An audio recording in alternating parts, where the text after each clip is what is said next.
picture mo, pwede mong pagalawin, katulad nito.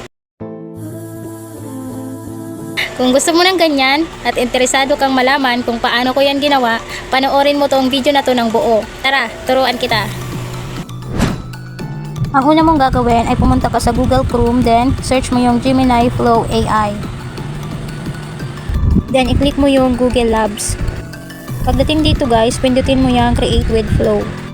Then New Project. Pagdating dito guys, click mo yung text video. Then ilipat natin sa frames to video.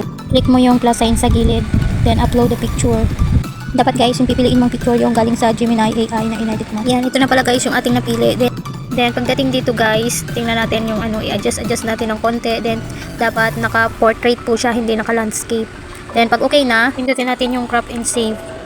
Pagdating dito guys, maglalagay tayo ng text na kung anong gusto natin gawin sa video. Ang nilagay ko dito guys is a woman walking gracefully on the beach. Then click OK, then mag-aantay tayo na mag 100% yan para makita natin kung ano yung result. Yan guys, para mukhang okay na. Then tingnan natin, pindutin natin yung ito nasa gilid. Yan, wow, diba ang ganda. Sino ka dyan? Pindutin mo lang to guys na nasa taas kung gusto mo siya i-save. Then click mo yung original size. Yan, ganun lang guys kadali. Kaya kung may natutunan ka at nagustuhan mo ang video na to, paki-follow and share naman po. Thank you for watching!